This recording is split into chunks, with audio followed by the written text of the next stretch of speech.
પ્રમુખ શ્રી, આદરણીય પ્રમુખ શ્રી, આજે અમારે વાત કરવી છે ભારતીય સંસ્કૃતિનો વિશ્વમાં જે કાર કરનાર, મહાનતાના શિખરો સર કરનાર સ્વામી વિવેકાનંદના વિચારોની.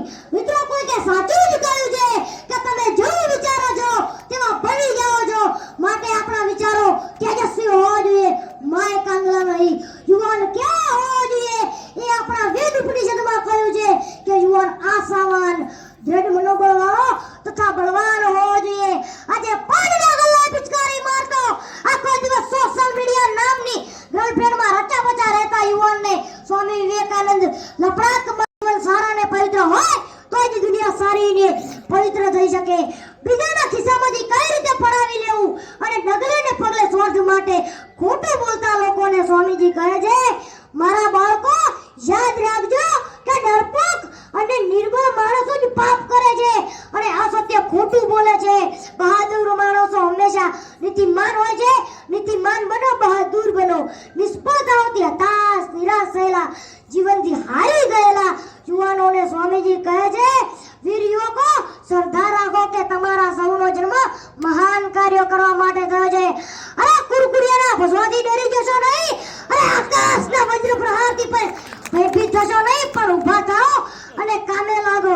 હું ન કરી શકું, આ મારાથી ન થાય, આવી બાયલી અને નપુસંગ વાણી બોલતા યુવાનોને સ્વામીજી કહે છે, ખંતીઓ માણસ તો એમ બોલે, હું સાગર ગોપી જઈશ, મારી ઈચ્છા થતા જ પર્વતોના ચૂરા ચૂરા થઈ જશે. હું શું કરું? મારું ભાગ્ય જ ખરાબ છે, મારા ભાગ્યમાં સુખ જ નથી. આવું વિચારતા માય કાંગલા બાયલા લોકોને સ્વામીજી કહે છે, તમે પોતે જ તમારા ભાગ્યના ઘડનાર છો. તમે પોતે જ તમારી આંખો આડા હાથ દઈને મીમો મારો છો.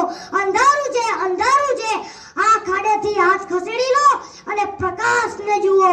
તમે પોતે જ તમારો ઉદ્ધાર કરો મિત્ર. બીજું કોઈ તમને મદદ નહીં કરી શકે, કારણ કે તમે તમારા મહાન શત્રુ છો અને તમે જ તમારા મહાન મિત્ર પણ છો.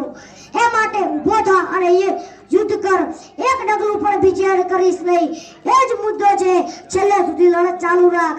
પરિણામ ગમે તે આવે, તારો ભલે આકાશમાંથી ખરી પડે, સમગ્ર જગત ભલે આપણી સામે ઊભું થાય, મૃત્યુ એ માત્ર વેશ બદલ્યો છે.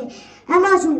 માટે ઉઠ, જાગ, ઊભો થા અને યુદ્ધ કર. યુદ્ધાય કૃતનિષ્ઠાય, યુદ્ધાય કૃતનિષ્ઠાય, યુદ્ધાય કૃતનિષ્ઠાય. અસ્તુ. જય જય ભારત.